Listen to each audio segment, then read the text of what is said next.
I'd like to quickly thank the developers of Elsword for sponsoring this video. As someone who's never really been a fan of MMORPGs, this game was ridiculously immersive and addictive. It's completely free to play and of course includes lots of PvE and PvP combat, community features like guilds and item trading, as well as just this incredibly immersive world with amazing character artwork. In my opinion, the game is sort of this perfect amalgamation of an MMORPG and an anime/manga style, which is probably why I found it so immersive and addictive, because, well, it's got that weeb aspect. The game is currently in a crucial stage of transitioning from pay to win to play to win, which basically means that it's a lot more user friendly now. The link to play is in the description and I highly recommend you check it out, as the developers are constantly updating it and the game is entering a new territory where the quality is constantly reaching greater heights.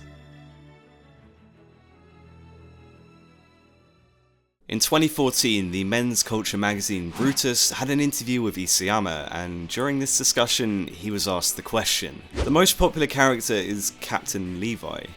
Did you see that coming? To which Isayama responded, "Levi is a character I accidentally created whilst idly doodling, and I, of course, knew I had something." The interviewer then asked, "He seems to be especially popular amongst Yaoi fangirls. That's not something you were originally aiming for though, right?" Isayama said, "You know, those fans might be disappointed to hear this, but maybe I've got a little bit of Yaoi fangirl inside me too. Because something went off in my head that told me, the Yaoi fangirls are gonna like this one." I was going for something similar to Hiei in Yu Yu Hakusho, and the moment I finished his design, I knew I had something good. This here is the understatement of the fucking century. You only need to type his name on Google Images to instantly find a bunch of fan arts, doujinshis, body pillows, cleaning memes, erotic shipping with an abundance of characters, cosplayers, cross-dresses, figurines, and Beyblade comparisons. And you might say, well, any character with a bit of relevance has these things, right? Well, the difference is, with Levi, it's kind of on a completely different level. The term Levi Yaoi has almost 9 million fucking results on Google, and Levi fan art has over 64 million results. To compare him with the main character of the show, Eren Yeager only has 11,900,000 results, and the term Attack on Titan fan art only has 23 million results. Fuck, okay, let's expand our horizons a bit. Goku fan art has 29 million results. Naruto fan art has 51 million results. Fuck, there's gotta be something more popular. Light Yagami has 59 million results. Oh, Kaneki has 11 million results. Levi X Eren, almost 10 million results. There has to be more popular ships, right? Kaneki X Toka, no. Ichigo X Orihime, no. Light XL, 12 million results. Thank fuck, there's finally a ship that's more popular, even though those two have been in the spotlight for 7 years longer than him. The point I'm making is that, especially within the shipping, shonen, Twitter, Tumblr, YouTube, fan art, cosplay, and, well, anime community in general, Levi has become a household name in the span of a few years. And sure, everyone knows that he's popular, but I don't think Isayama ever expected him to gain this much worldwide notoriety. Look, the argument I'm making isn't that Levi is just a popular character, because everyone knows that already, and his face is plastered all around the fucking community. I mean, to understand why people like him, you only need to really play a few seconds of his theme song. What I want to discuss is how the large subsection of fans that make up Levi's cult of personality have affected many people into viewing him as just, well, a fan service character. On the one hand, there's the audience that love Levi because of his superficial qualities.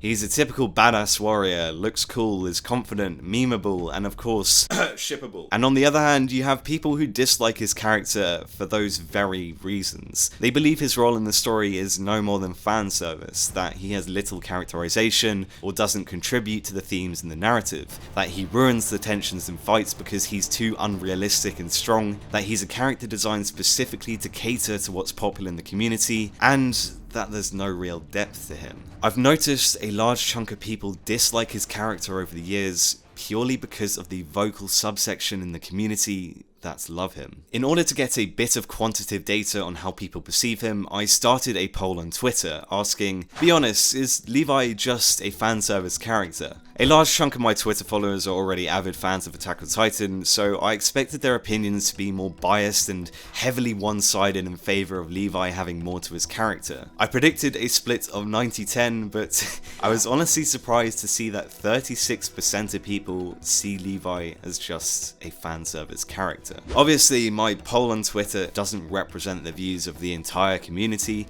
but there were enough total votes for me to realise that there's definitely still a deeply opinionated split on his character. This was just one of the many reasons why I decided to make this video, as these extreme perceptions of him are widespread throughout the community if you're actively part of it. Levi has more devotees who are vocal in proclaiming the greatness of his character, and cynics who are vocal in proclaiming how superficial he is, than people who are just on the fence with a neutral stance. Because there are so many polarized opinions towards Levi, more so than any other character in Attack on Titan, I felt this was an interesting discussion to delve into. I want to clarify as clearly as possible, I am not making this video to condemn the community's opinions and attack the people who do believe he's just a fanservice character. Also, you're not allowed to like him if the greatest appeal of Levi to you is, well, shipping him with others. Your opinion is your prerogative, but there's an obvious discussion to be had here, one that I don't think has been talked about nearly enough. I want to question the actual reasons why so many people view him this way, what Isayama's intentions were when creating his character, why he's so loved and so hated,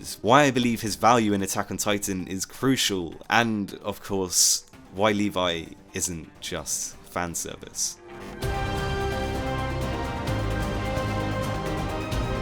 So to start, let's actually define what the word fanservice means. It is material in a work of fiction which is intentionally added to please the audience. So what do I mean by fanservice in the context of Levi? Well, I don't mean the typically sexually suggestive panty shot or random erotic scenario that the word is most associated with. In fact, I think Attack on Titan is one of the few big shows with a complete lack of this type of fanservice. Well, from what I know of.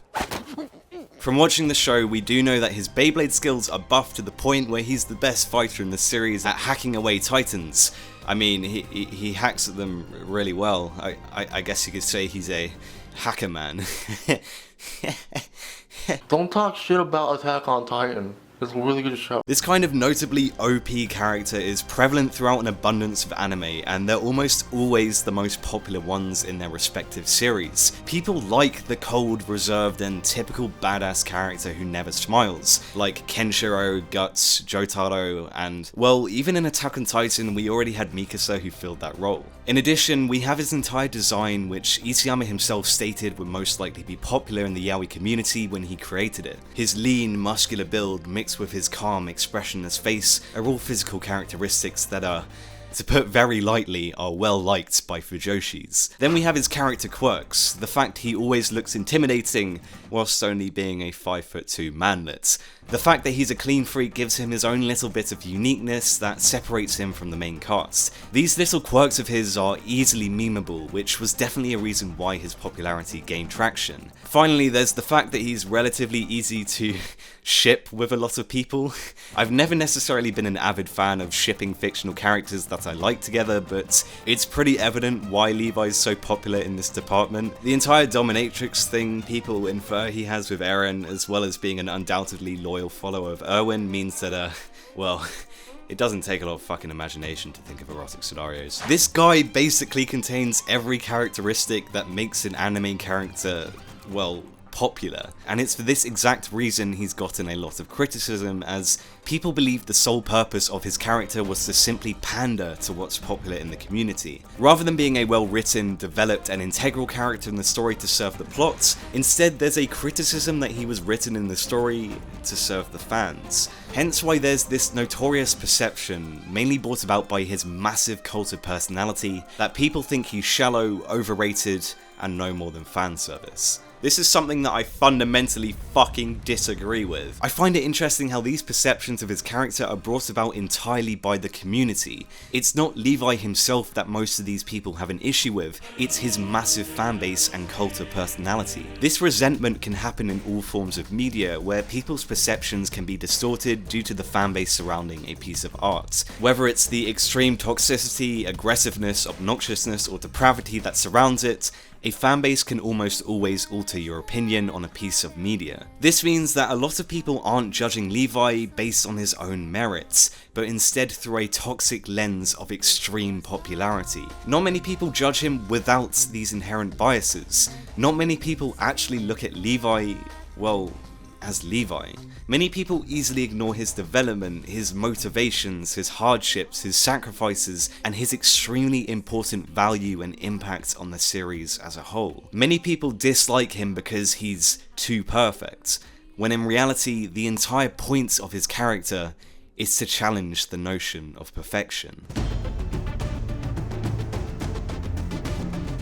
So the major criticisms of Levi that I've noticed are that he lacks depth, he ruins the tension because he's unrealistically perfect and strong, and doesn't contribute to the development of the themes in the narrative. Once again, this is something that I fundamentally disagree with. Attack on Titan is a heavily character-driven show, meaning emphasis is put on people's choices, thoughts, words, actions, and consequences.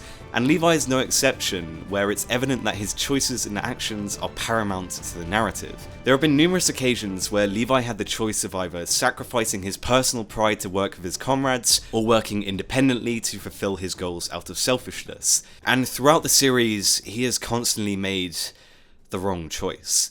At the end of the OVA No Regrets, Levi's friends were killed due to the carelessness of him abandoning them in Titan territory in order to pursue his selfish goal of killing Erwin. In the female Titan arc, although he was completely justified in doing so, he carelessly and selfishly intimidated Annie, causing her to summon a horde of Titans as a reckless escape plan, therefore causing the loss of his squad and almost Eren. Both of these choices backfired directly because he let his pride dictate his actions, which highlights Levi's fundamental flaw as a person. 俺にはわからない。ずっとそうだ。自分の力を信じても、信頼に至る仲間の選択を信じても、結果は誰にもわからなかった。 However, the difference in Levi and what gives his character actual depth is how he deals with the consequences of his actions. Instead of continuing his plan to kill Erwin at the end of No Regrets, he instead listens to him, joins the Survey Corps' atonement to minimize meaningless casualties, and becomes loyal to him because of his selfless ability to throw away his humanity. After the death of his squad, he takes responsibility, makes the choice to fix his mistakes, and works with Mikasa despite her resenting him. Mikasa abandoned her post, disregarded orders, and insulted him personally, but Levi's self-awareness meant that he lets it all slide and cooperates with her instead. He is fully aware that he crossed the line with his threatening speech towards the female Titan, and he is fully aware that Mikasa does resent him because of his actions in the courtroom scene. Yet, not only does Levi try and ease her resentment, he saved her when she was being too reckless, gives her advice when he didn't really need to, and managed to retrieve Eren back, which was only made possible with his help. I honestly believe he felt immense guilt and responsibility for the deaths of his comrades, and his actions as a response demonstrated that he deeply cared about them and tried to give meaning to their deaths. He never points the finger,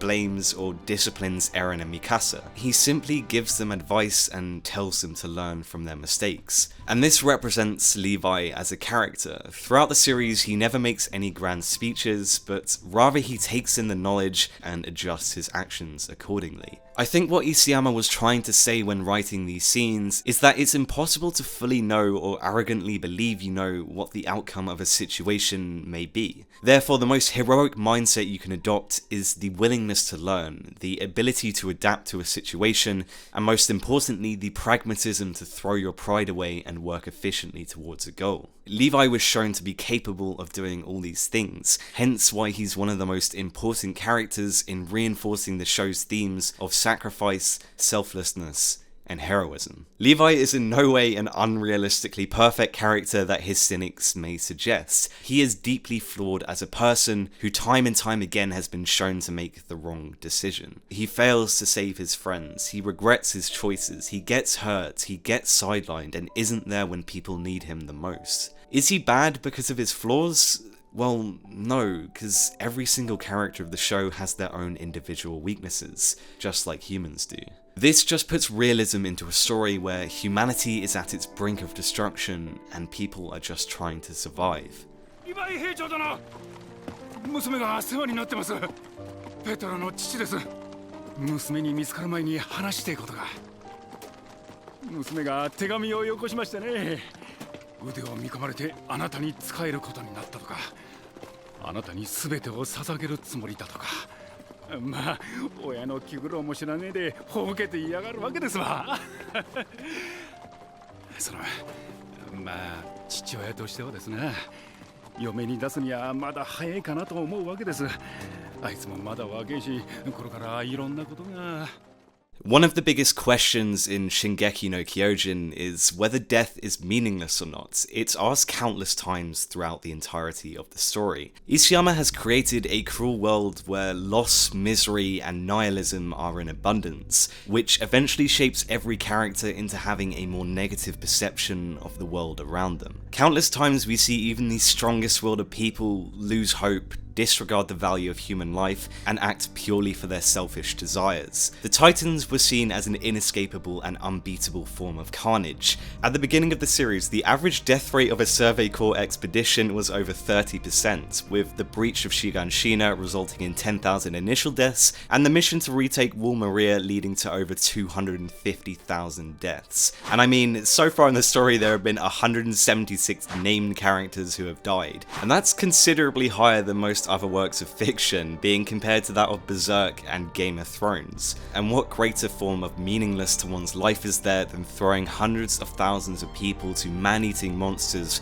where no progress was made for humanity at all? They were merely a statistic for population control and an example of the inescapable grim reminder that the Titans pose and the cruel world they live in. It's directly because of this widespread pessimistic and nihilistic mindset most of humanity has that Levi is absolutely crucial to the story. Levi is someone who brings actual, tangible hope in a world that is filled with an abundance of cruelty and misery. He is one of the biggest contributors to the show's themes of sacrifice, selflessness, and most importantly, heroism. In my opinion, he holds significant narrative weight as one of his main characteristics shown throughout the story is to take in the dreams of others and give meaning to their otherwise meaningless deaths. This is shown as early as episode 4 when he firmly grasps the dying soldier's bloody hand despite his hatred for touching things that are dirty. His promise that his death wasn't in vain and that he'll exterminate all the Titans shows that he's one of the few characters that can truly be considered selfless in the face of a world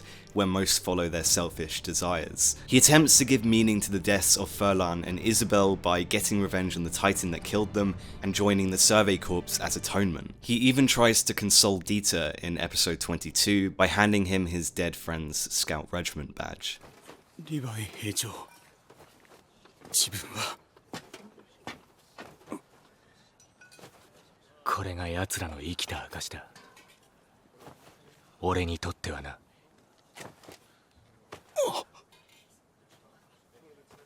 イヴァンのものだ。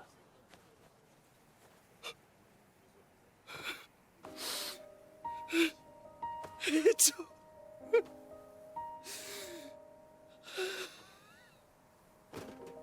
Too many times Levi has said or done the right thing, not because he needed to, not for personal benefit, but because he knew it would help the person cope with their pain. By the time the main story starts, Levi had already achieved his maximum potential. He is unparalleled in his combat, love for humanity, pragmatism, and decisiveness that he is by far the very best humanity has to offer. It's shown that realistically, he is a slave to his title of humanity's strongest. He is an empathetic character who constantly attempts to mitigate the suffering of others by seeing the big picture. As Kenny said, they couldn't keep going unless they were drunk on something.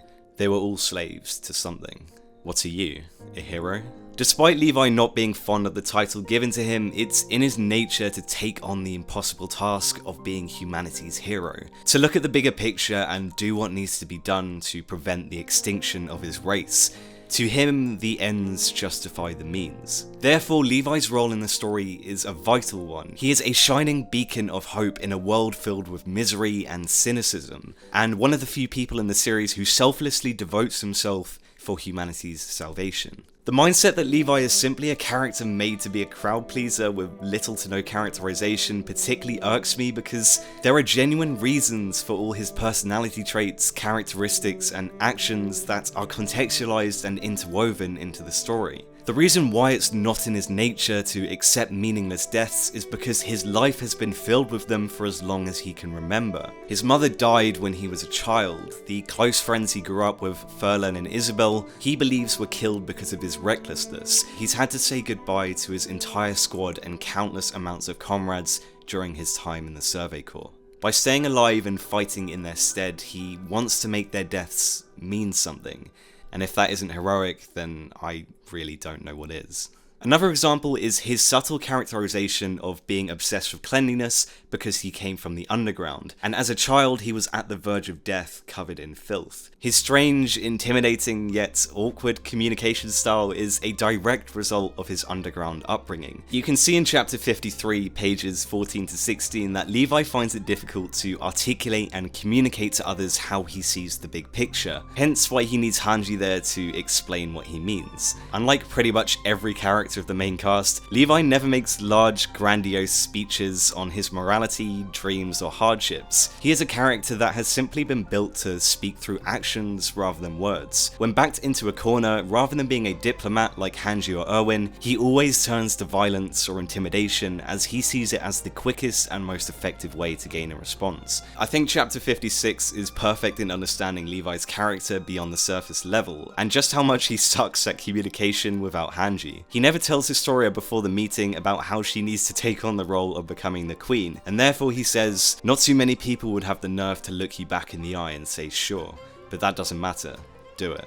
And unsurprisingly, when Historia declines, he immediately resorts to intimidation tactics by lifting her up. As I said, Levi is by no means a diplomat, and when he's backed into a corner, time and time again he uses violence and intimidation to resolve a situation. He did this with the female Titan, Pastor Nick, military police soldiers, and many others because it's the best way he knows how to turn a situation in his favour. He never thought Historia would immediately accept her role, so he uses actions rather than words and explains the bigger picture to her. I want to put an end to that recurring nightmare right now. There are those who would get in my way, but I'm fine playing the role of the lunatic who kills people like that. I have to be ready to rearrange some faces, because I choose the hell of humans killing each other over the hell of being eaten. At least that way, all of humanity doesn't have to be damned. This is Levi basically saying Historia accepting her role as queen is the only result that's acceptable. If Levi can put his personal feelings and reputation aside by playing the role of a lunatic to prevent humanity's extinction, then Historia can do the same by accepting her role as queen. I'm not justifying Levi's actions here, he was definitely too rough with Historia, but it's understandable why he would act this way due to the context of the situation. He's rough around the edges in presenting himself, as represented by people's disappointed reactions around the room. But he's doing this all in the interests of humanity and the well-being of everyone he cares about. He's truly doing everything he can to live up to his title of humanity's strongest, to carry out his duty. I fully believe Isayama was trying to reinforce Levi's selfless and heroic nature to the audience through this page. Fledgel is someone who's obviously looking at the situation from the surface level, saying, "Why do we have to listen to that midget? He's a punk. What kind of person would rough up a little girl like her?" And to be fair, this does seem like a justified reaction. After all, Levi was being too violent with her to get his point across. But Demo Reeves acts as the analyst of the situation who can see the bigger picture. Listen, I hope you can understand one day, merchants have to be able to read people. That awkward yet kind man is being true to his word when he says he'll protect us and the barely alive district of Trost, even though he doesn't really have to. A man like that must come from absolutely nothing. So Missy, excuse me, your highness, I know your boss is a scary man, but he's not a bad guy. Once you become queen, smack him and tell him this. I dare you to hit me back. There was definitely a reason why Isayama included this page into the story, that even though Levi is bad at diplomacy, resorts to intimidation to get his point across, and has an awkward exterior, his intentions are almost always noble and for everyone's well-being in the long run. I'd unironically say he is one of the most compassionate and heroic characters in the entire series. In the end, it all pays off, and Historia took his message a lot deeper than he ever intended to. He initially expected resentment from her, but instead his talk actually motivated her to take on her role as queen with open arms, to kill her father, and to, quote, have a showdown with my fate. In the end, Historia gets her revenge and punches Levi, and it results in one of the most wholesome scenes in the series where, for the first time, he actually smiles. He takes his punishment in stride, knowing that despite his mistakes and awkward communication, they all trust him. I think the message Isayama was trying to convey with this scene was that you should value and respect the people you work with. Levi comes to the realization after losing Kenny that, well, the people he cares about will never be around forever. So it's best to cherish them and thank them whilst they're still around. My final example of how Levi symbolizes the qualities of sacrifice, selflessness, and heroism is during Erwin's last moments. Isayama has stated that he planned Erwin to die since the very beginning, and always wanted to write Levi and Erwin as a mutual relationship. For most of the series, their relationship definitely wasn't mutual. Levi perceived Erwin as almost a sort of Übermensch, the unwavering ideal of a commander, someone whose judgment he can always trust, and someone who is always selflessly throwing away his humanity for his duty. However, when it's revealed that whilst Erwin can sacrifice his humanity, he cannot throw away his dream of finding out what's in the basement and proving his father's theories. For the man who Levi believed this entire time to be a selfless person, the realization that Erwin was acting in self-interest this entire time made him, well, feel betrayed. Isayama has made it apparent that people show their true colours when at death's door, and Erwin is no exception. At that very moment, he was a man wavering between his dream to go to the basement and his responsibility to fight against the Beast Titan until the last minute. What stood out the most in that moment was Levi's response. Despite feeling betrayed, he realized that the commander was wavering between his dream and responsibility. So Levi told Erwin not what he thought of the situation, but the words he wanted to hear most at that moment. Give up on your dreams and die for us. Lead the recruits straight into hell, and I'll take down the Beast Titan. Despite having no reason to do so, Levi understood what Erwin wanted, therefore allowing him to finally cast away his dream and fully devote his life to his responsibility of killing the Beast Titan. This reinforces the fact that it's in Levi's nature to do and say the right thing, not because he needed to or for personal benefits, but because he knew it would help the person cope with their pain. It also reinforces his heroic qualities of wanting to give meaning to their deaths by telling them their sacrifice will help him take down the Beast Titan. When Levi is given the choice of reviving Erwin or Armin as the Colossal Titan, it is a monumental moment for his character. For the first time, Erwin had fully devoted himself to his responsibility and cast away his dream in order to fight to the death for the fate of humanity. Which is why in the end, he let Erwin rest. To bring him back into this hell just so he could realize the dream he finally decided to toss away would be an insult to his selfless act. From the flashback to Kenny, Levi was heavily impacted by the fact that Kenny didn't use the serum on himself and instead gave it to him. In his eyes, this was a completely selfless act from someone who he considered to be a selfish person. This made him come to the realization that this entire time Erwin had acted as a slave to his dream, evidenced by when he says, "There were so many times where I thought it would be easier to just die, but then the dream I shared with my father would slash through my head." Levi is a slave to being humanity's strongest, but he was also a slave to the idea of a perfect leader who he could follow without question. For the first time, he realized that Erwin wasn't a devil like Flock suggested, or someone who had all the answers. He was human like the rest of them. He had his own ambitions and dreams, but in the end made the ultimate sacrifice to throw them away for the fate of humanity. Armin's dream of seeing the ocean had a definitive end to it, meaning that one day he wouldn't be a slave to his ambitions. On the other hand, Erwin's dream of learning the truth didn't have a definitive end to it, meaning he would have remained a slave to it for the remainder of his life. It's because of this reason, accompanied by Erwin's sacrifice, that I believe he made the choice to let him rest. As Isayama stated, Erwin died without fulfilling his dream, but Armin fulfilled his dream and now he can only look at reality. Yes, it was selfish of Levi to do this, but it's in his heroic nature to sacrifice his pride and not insult Erwin's last stand, which reinforces the overarching theme of Shingeki no Kyojin, which is to surpass strong repressions and break free of shackles. Isayama has described Levi now as a sort of balloon dangling in the air.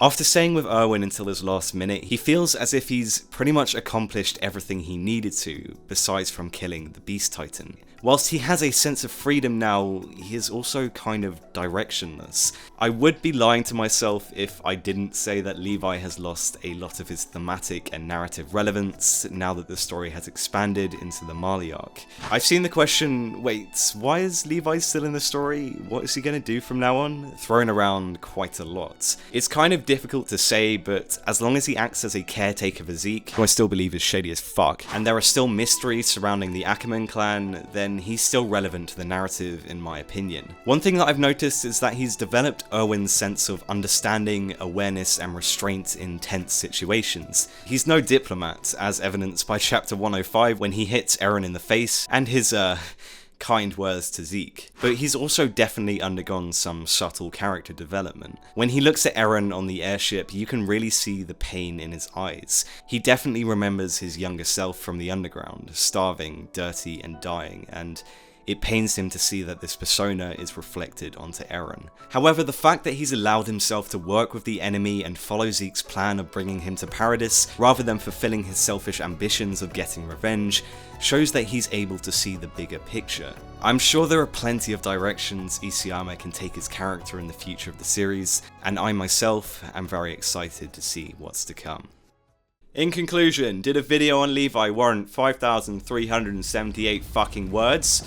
Probably not. But most importantly, is Levi just a fan service character? If you think so after watching all of this, then fuck you. Fair enough, that's your opinion. I'm hoping at the very least that if you didn't like or care for his character, this video has somewhat changed your perception of him. Whether it be his importance to the story's themes and narrative, the fact that he's as flawed an individual as every other character, or that his labeling of being fan service comes from a warped perception brought on by a large subsection of fans, I hope you can at least give a bit of respect to the poor, misinterpreted manlet that is Levi.